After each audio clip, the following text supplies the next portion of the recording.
안녕하세요. 다시 인사드리겠습니다. 양평재생무소 홍경환입니다. 반갑습니다. 친환경적으로 마늘을 재배하시는 모양이죠? 네. 마늘하고 양파하고. 사실 마늘하고 양파가 친환경으로 농사를 지시려면 제일 걱정되는 게 사실은 병인데, 그렇죠? 그래서 우선은 그 마늘이나 양파나 제일 중요한 건 사실 토양 관리입니다, 그렇죠? 여러분 잘 아시겠지만 토양을 어떻게 만드느냐에 따라서 내 마늘이 정말 품질 좋은 마늘이 나올 수가 있는 첫 번째 조건이 토양 조건입니다. 네. 우선은 제일 중요한 거는 이제 pH가 6.5에서 7.0 정도. 그게 이제 뭐냐면 지금 여러분들이 마늘 농사 지실 때 석회를 계속해서 넣으실 거예요.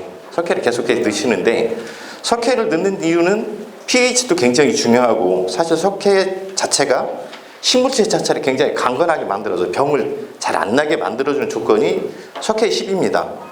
다른 비료는 이제 물론 그 질소 비료나 아니면 가리 비료나 이것도 굉장히 중요하긴 하지만 사실 마늘과 양파에 있어서 석회 비료는 굉장히 필수적으로 들어가는 겁니다. 근데 이제 그 농사를 지시는 분들이 대개 석회를 넣으실 때 그 석회를 밭에다 이렇게 뿌리고 로터를 이렇게 치시는데 석회 자체가 이동이 잘 안 돼요.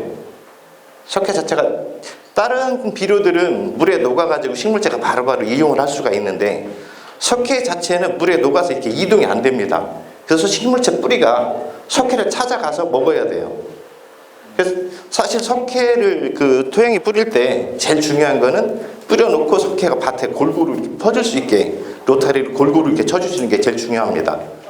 그리고 석회가 이제 그 토양을 이렇게 안정화를 시켜주는 역할을 많이 하는데 한 2번 정도를 석회를 넣으신 다음에는 그 다음에 토양 분석을 하셔가지고 석회가 또 필요한지를 검증을 한번 해보시고 그 다음에 석회를 넣어주시는 게 좋습니다. 석회를 해마다 계속 넣으시는데 석회를 해마다 밭에다 넣게 되면은 오히려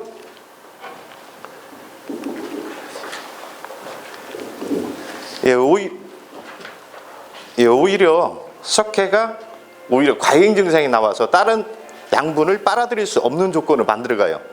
그러니까 여러분들이 석회를 넣으실 때는 물론 이렇게 석회를 계속 넣어주시는 건 굉장히 중요한데 내 밭에 석회가 많은지 적은지는 적어도 3년에 한 번 정도는 토양 분석을 하셔가지고 그래서 석회를 넣어주시는 게 굉장히 중요합니다. 그 다음에 중요한 게 유효인산하고 유기물인데 유기물 함량이 보통 보면 밭에서 유기물 함량이 굉장히 많이 떨어져요. 유기물을 잘 안 넣고 이제 농사들을 많이 지시는데 일반 농사 하시는 분들은 친환경 하시는 분들은 유기물을 많이 넣으시겠죠. 그래서 저는 이제 제가 넣어본 것 중에서는 완겨가 굉장히 좋지 않나 이렇게 생각을 하고요, 기본적으로. 근데 생완겨를 갖다 집어넣게 되면 그 다음에 완겨가 썩으면서 질소질 성분을 다 뺏어갑니다, 완겨가. 그래서 생완겨를 넣게 되면 그 다음에 농사가 잘 안 돼요. 마늘이 널널하게 이렇게 큽니다. 그게 왜 그러냐면 완겨나 톱밥을 밭에다 이렇게 넣으시게 되면 그게 그 다음에 1년이 지난 다음에는 굉장히 좋은 유기물이 되는데 유기물이 되는 과정까지 완겨나 톱밥이 썩어야 되지 않습니까? 그 썩는 동안에 질소를 다 뺏어가요. 그 식물이 이용할 마늘이나 양파가 그 질소를 먹어야 되는데 먹으려고 그러면 그 썩는 균이 먼저 질소를 다 뺏어갑니다. 그러다 보면 결국은 마늘이 비료는 줬는데도 불구하고 노랗게 이렇게 잘 자라지를 못하죠. 그게 이제 좀 문제점이 있어서 완겨 같은 경우도 밭에다가 한쪽에다가 받아가지고 부숙제하고 이렇게 섞어가지고 1년 동안 푹 섞이세요. 푹 섞인 다음에 밭에다 넣고 로타를 치시면 밭이 굉장히 부드러워집니다. 첫 번째는 밭 조건이 굉장히 부드러워지고 그 다음에 좋은 조건이 뭐냐면 비료나 아니면 물을 줬을 때 흡수력이 굉장히 높아져요. 물도 필요한 이상의 필요 없는 그러니까 과다한 물 같은 경우는 밑에는 배수도 잘 되지만 일단은 그 물을 줬을 때 물을 쫙 빨아들여 가지고 있습니다. 그러면 마늘이 충분하게 이용을 할 수가 있죠. 근데 보통 일반적인 토양 같은 경우는 비가 안 온다든지 그러면 이게 굉장히 그 그러니까 과한 상태하고 건한 상태가 굉장히 이제 극과 극으로 왔다 갔다 합니다. 그러면 결국은 마늘이 한참 커야 되는 시기, 특히 이제 5월달 같은 경우, 지금 같은 경우죠. 작년 같은 경우 5월달, 재작년 5월달 엄청 가물었습니다. 그러다 보니까 마늘이 진짜 막 한참 커야 되는 시기인데 그때 물이 없다 보니까 마늘이 굉장히 작게 됐죠. 이제 마늘 수확기도 굉장히 빨라지고 이제 그런 문제점이 있기 때문에 유기물을 충분하게 넣어주셔야 내가 마늘을 생산하는 데는 굉장히 품질 좋은 마늘을 기본적으로 만들어낼 수 있다, 이렇게 생각을 하셨으면 좋겠습니다. 지금 그 친환경 하시는 분들이 그 퇴비를 일반적으로 가축분을 많이 쓰십니까? 못 쓰게 돼 있어요? 가축분은 상관이 없죠? 예, 그러면 그 퇴비 만드실 때 왕겨를 퇴비하고 이렇게 섞으셔가지고 이렇게 한 1년 정도 푹 섞인 다음에 그놈을 가지고 쓰시면은 퇴비도 그때 같이 들어가지고, 그 다음에 질소 같은 경우 가축분을 많이 썼을 때 질소가 굉장히 과하게 들어가잖아요. 질소가 굉장히 과하게 들어가는데 1년 정도 푹 섞이게 되면 거기서 질산 상태가 돼가지고 질소는 다 날아가고, 필요 없는 질소는 날아가고, 그 다음에 필요한 질소는 거기에 다 남아있게 됩니다. 그걸 가지고 퇴비를 이렇게 쓰시면은 마늘 품질이나 마늘이나 양파 같은 경우에 품질이 굉장히 좋아지는 그런 효과를 보실 수 있을 겁니다. 여기 보시면 지금 이게 옛날 자료인 것 같아요. 그 책에 나와 있는 자료인데, 사실 마늘이 지금 수매하시는 게 지금 대서마늘, 스페인산 마늘이십니까? 일반 재래종 마늘이 아니고 대서마늘이요. 대서마늘. 네, 대서마늘 같은 경우는 보통 파종 시기가 9월 중순쯤 됩니다. 9월 20일쯤에 이제 심으라고 얘기를 하는데, 사실 마늘이 지금 이제 5월 말, 6월 초쯤에 이제 캐시게 되겠죠. 그때부터 마늘이 이제 잠자는 시기입니다. 마늘이 잠을 자기 들어가가지고 딱 2달 정도 잠을 자요. 그러면 보통 8월 중순에 끝납니다. 잠자는 시간이. 그러면 그때부터는 파종이 가능해요. 마늘이 파종이 가능한데, 우리가 왜 마늘을 이제 자꾸 이제 늦게 심어지냐면, 밭을 내가 한 번만 쓰는 게 아니고 마늘 심기 전까지 다른 작물을 심기 때문에 마늘 파종이 자꾸 늦어지는 거예요. 근데 사실 마늘을 8월 20일부터 심기 시작해도 충분합니다. 그리고 파종이 빠르면 빠를수록, 파종이 빠르면 결국 싹이 빨리 나오고 겨울 되기 전까지 마늘이 충분하게 자랄 수가 있어요. 이거는 재래종 마늘 똑같습니다. 재래종 마늘 우리가 보통 10월 중순 이후에 심으라고 그러는데, 그거는 10월 중순까지 밭을 충분하게 이용을 하고 그 다음에 어차피 겨울에 노는 땅이니까 마늘을 심어라, 이제 이 얘기거든요. 사실 보면. 근데 재래종 마늘도 일찍 심으면 8월 20일 심으면 나오는 거 조금 늦지만 그래도 우리가 겨울 되기 전에 한 뼘 이상씩 자라 있습니다. 그래서 가능한 마늘을 일찍 심으시는 것이 좋습니다. 다만 이제 문제는 일찍 심으면 무슨 문제가 생기냐면 병이나 충이 없어야 돼요. 전제 조건이.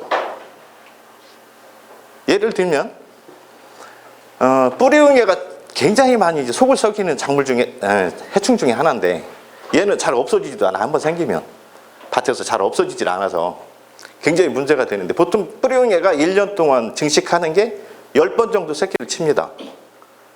그럼 쉽게 얘기해서 뿌리응애 한 마리 있었는데 얘가 새끼 치는데 한 30일이면 새끼를 쳐요.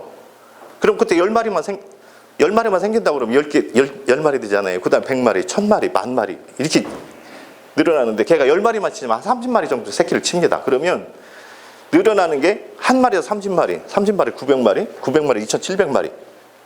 10번까지 넘어가면 그 밭에 응애 밭이 돼버려요.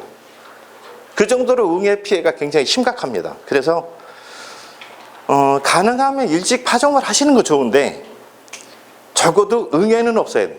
첫 번째 조건이. 응애는 없어야 되는 게 첫 번째 조건입니다. 그래서 일단은 응애를 다 잡고 나서 땅이 깨끗한 상태에서 파종을 일찍 하시면 그만큼 수량은 증가를 합니다. 일찍 심은 만큼. 그러니까 여러분들이 조금 고생스럽다고 생각을 하실지는 모르지만, 일단은 밭에서 뿌리응애는 일단은 다 잡으셔야 돼요. 그게 전제 조건입니다. 특히 이제 제가 제일 걱정이 되는 게, 저희 그 충남 지역도 거의 반마늘입니다. 마늘이 논에다 심어지는 공주 지역 일부 지역만 논에다 심어지는데, 새로 시작한 농가만. 논 같은 경우는 응애가 생겼어도, 응애나 병이나 이게 생겼어도 한번 돌려짓기를 하잖아요. 1년 동안 벼농사를 짓게 되면 거기에 있는 선충이나 응애나 다 숨을 못 쉬어 다 죽습니다. 일단 벌레는 다 숨을 못 쉬어 죽고, 그 다음에 밭에서 나오는 병하고 논에서 나오는 병하고 전혀 틀립니다. 생리 자체 그렇잖아요. 논에서 나오는 거는 그만큼 습에 강한 병만 생기는 거고, 밭에서 나오는 거는 밭 자체에서 일단 제일 많이 속썩이는 게 흑색소금 균핵병 같은 경우 담수시켜 놓으면 그것이 없어집니다. 담수시켜 놓으면. 근데 밭에서는 절대 안 없어져요, 그게. 특히 이제 금년도도 흑색소금 균핵병이 굉장히 많이 피해를 많이 입히고 있는데, 최근 들어서 이제 겨울의 온도가 굉장히 이제 높아지면서 흑색소금 균핵병이 사실은 처음에 마늘 심자마자 흑색소금 균핵병이 나와요. 원래는 나오는데, 지금은 거의 이제 지금 친환경 하시는 분들 같은 알찬이나 이런 이제 친환경 제재를 이제 먼저 뿌리시죠. 밭에다가 뿌리시고 로타를 치시기 때문에, 처음에 마늘을 심고 나서 흑색소금 균핵병이 나왔는데 그때는 발병이 안 되는 게 뭐냐면, 그때는 이미 친환경 제재가 됐든 일반 농약이 됐든 밭에다가 약재를 먼저 넣고 로타를 치기 때문에 얘들이 병이 생겼는데도 퍼지지를 못하고 그 상태에서 그냥 막 죽고 맙니다. 그때 당시는.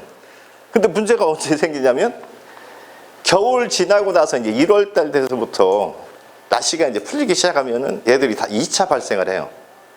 근데 얘들은 방제할 방법이 별로 없습니다. 그렇잖아요. 그 전에는 밭에다가 농약이 됐든 친환경 제재가 됐든 뿌리고서 로테를 치니까 1차적으로 얘가 잡혔는데, 2차 발생을 하는 경우는 방법이 별로 없어요. 그래서 저희가 지금 계속 한국 상봉 쪽에 알찬이를 수화제로 계속 만들어줘라. 뿌릴 수 있게, 밭에서 뿌릴 수 있게. 그럼 2차 방제까지 그걸로 잡고 나면, 그 다음에 이제 3월달, 4월달 넘어간단 말이에요. 4월달 넘어가고 나면 그때 이제 마늘 한참 크는 시기이기 때문에 그때는 피해가 굉장히 많이 줄어들 수가 있어요. 왜 그러냐면, 병이 생긴다고 해서 금방 마늘이 썩어 없어지는 게 아니기 때문에, 병이 생겨도 마늘을 죽을 정도로 가해를 하려고 그러면 적어도 2달이나 3달 걸리거든요. 그러니까 그 기간만 2달만 버텨줘도 흑색소금 균핵병의 공포에서 우리는 벗어날 수가 있다. 지금 이제 농약회사도 하고 이제 계속 이제 트라이를 하고 있는 중인데, 그래서 어쨌든 간에 1차적으로 방제가 되는 거는 우리가 심기 전에 충분하게, 특히 이제 알찬이 같은 경우는 알찬이 자체에 있는 균이, 농약 자체가 농약 자체를 이렇게 뿌려놓음으로 인해서 병용균이 죽어가는 거지만, 친환경 하시는 분들은 알찬이 잎제 같은 경우는 뿌려놓고 알찬이 잎제에서 거기서 병용균이 아니라 미생물이 땅에 퍼져야 돼요. 그렇죠? 퍼져야 되기 때문에 알찬이 같은 경우는 일반 농약보다는 훨씬 빨리 밭에다 뿌려가지고 로타리를 쳐놔야 돼요. 그래야 알찬이 미생물이 쫙 퍼져 있어서 그때는 흑색소금 균핵병이나 이 균이 나왔다가 알찬이균한테 잡아먹히는 거죠. 그러니까 친환경 하실 때는 그만큼 좀 신경을 쓰셔가지고 일반 농약보다는 훨씬 빨리, 적어도 2주 이전에는 뿌려 로타를 쳐놔야 알찬이 미생물이 쫙 퍼져 있어서 병이 훨씬 더 이제 지연이 될 수가 있습니다.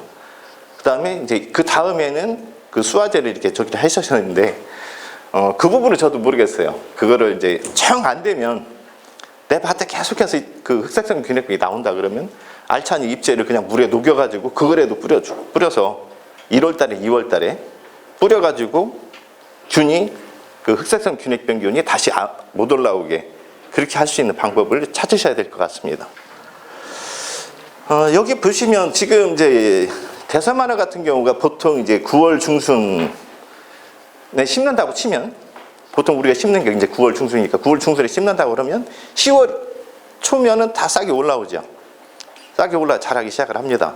그래서 이제 쭉 자라 올라와서 이제 11월 30일 요쯤 되면은 이제 더 이상 이제 자라지 않고 그대로 이제 머물러 있죠. 머물러 있고, 그 다음에 이제 해가 지나서 2월 14일 전후, 2월 15일 전후로 시작을 해서 마늘이 그때부터 다시 이제 급격하게 자라기 시작을 합니다.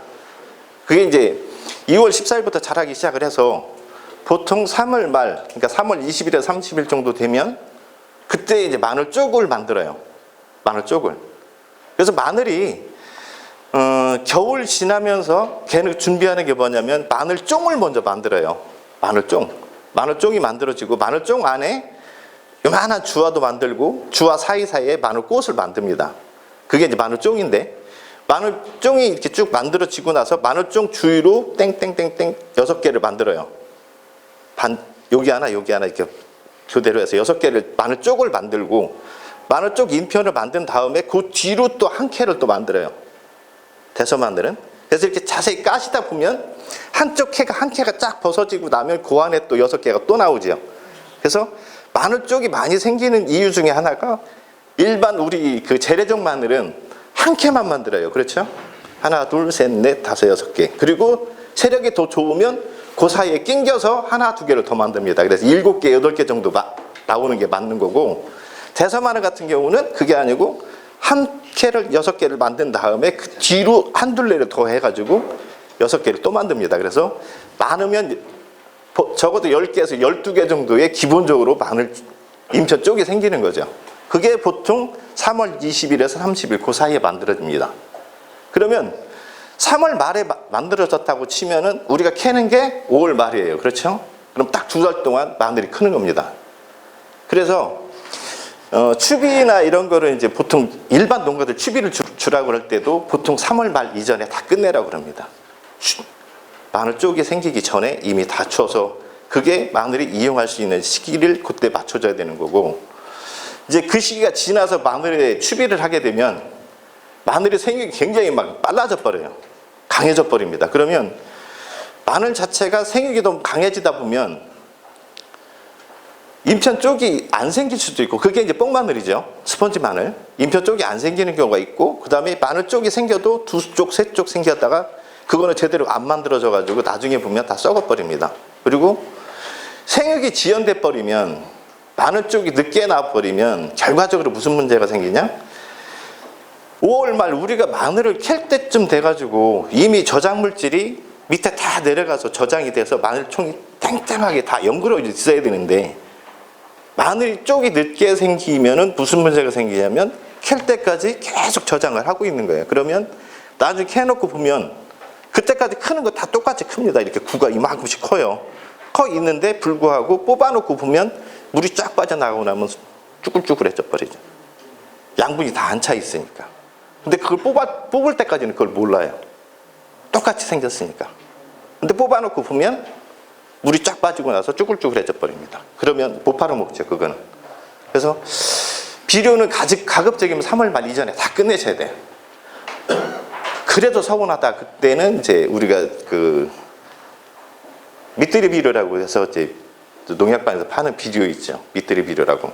그 이제 질소 질비료를 반 이상을 줄여가지고 질소하고 그 가리하고. 그게 지금 이제 여기 보시면 빨간 색깔이 이제 가리 비료잖아요. K라고 되어 있는 게. 그러니까 굉장히 급격하게 4월 달부터 막 쭉 치고 올라가죠. 질소하고 똑같이. 그래서 굉장히 많이 흡수를 굉장히 많이 하는 비료이기 때문에 N하고 K, 질소하고 가리 비료를 그때 주시는데, 그때 너무 많이 주게 되면 저게 생육을 굉장히 이제 생육을 너무 강하게 만들다 보니까 결국은 내 마늘의 품질이 이제 떨어져 버리는 그런 결과를 초래하게 됩니다. 그러니까 그거는 좀 주의를 해주셔야 되고요. 여기 흡수량을 보게 되면은, 그러니까 지금 이제 수량이 질소 같은 경우도 이렇게 보시면은 보통 21에서 24, 그 사이 요거로 넘어가게 되면 비료를 너무 많이 주게 되면 결과적으로는 마늘의 수량이 오히려 급격하게 이제 떨어지는 거죠. 근데 인삼 같은 경우는 사실 인삼은 비료를 우리가 밭에 많이 주질 않기 때문에 인삼은 크게 수량하고는 별 문제는 없어요. 적지만 않으면.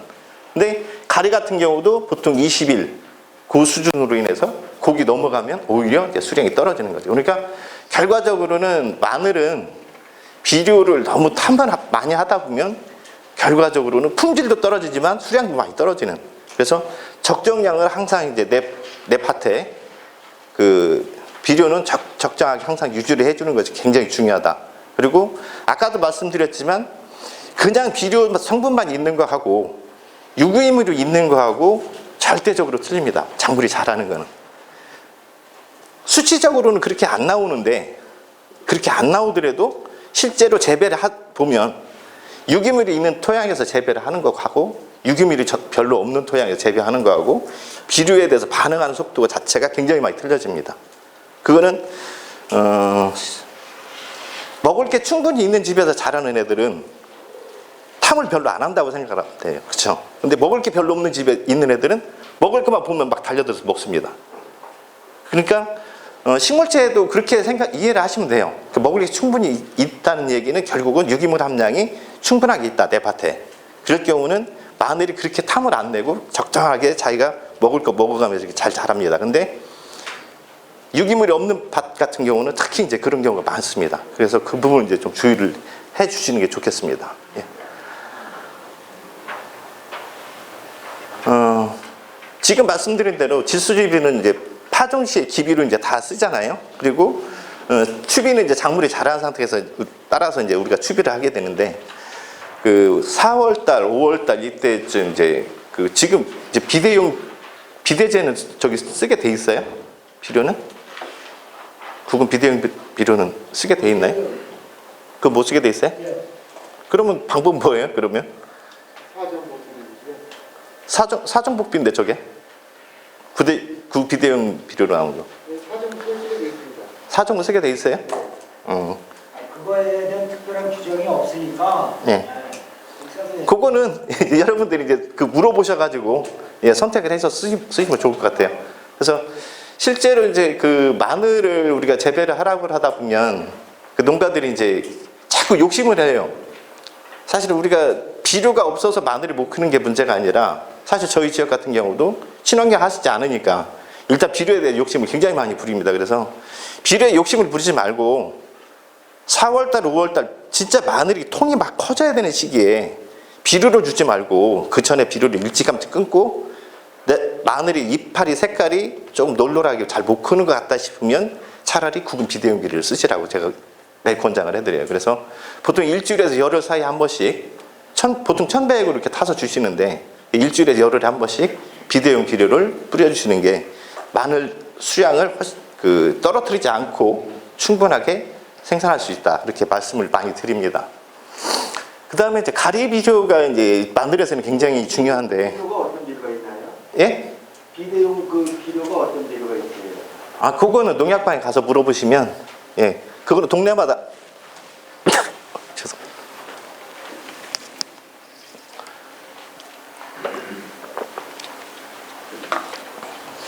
그 농약방마다 갖다 놓는 비료들이 다 틀려가지고 요즘 많이 나와 있어요. 비대제가. 그래서 가서 물어보셔가지고 사용을 하시면 좋을 것 같고요. 가리 비료 중에서 이제 우리가 황산가리를 넣으라고 말씀을 드리는 거는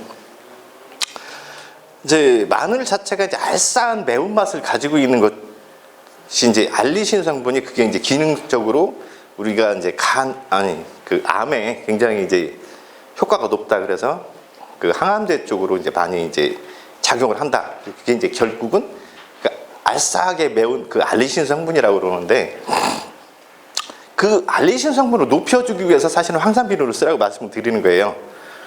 황이 들어가서 이제 그 알리신 함량을 높여주기 때문에 특히 이제 그 재래종 마늘을 쓰시는 분들이 이제 옛날에 지금도 그걸 많이 쓰시는데 알리신 성분이 많이 높여지면 그 알리신 성분이 높아져가지고 그거를 이제 그 흑마늘 하시는 분들이 그거를 자꾸 원해요. 그러니까 기능성 성분이 자꾸 높여달라고 이제 얘기를 하기 때문에 그래서 지금 대부분의 농가들이 이제 유황 자체를 이제 유황 비료를 이제 밭에다 뿌려가지고 황성분을 높여서 이렇게 재배를 하기도 하는데. 유황 쓰게 되면은 산도를 높이기 위해서 우리가 석회물을 쓰는데 유황 쓰게 되면 산도는 좀 낮아지잖아. 그렇죠. 그거보다 더 문제는 유황을 밭에다 계속 뿌리게 되면 밭 자체가 황폐화돼 버려요. 유황이 굉장히 독하기 때문에 유황이 보통 비닐하우스 같은 데서 유황을 쓰게 되면 비닐이 다 녹아서 없어집니다. 많이 쓰기. 옛날에 그 장미하시던 분들이 응애를 못 잡으면 응애하고 흰가루병을 못 잡으면 거기다가 막 유황을 막 태우셨거든요.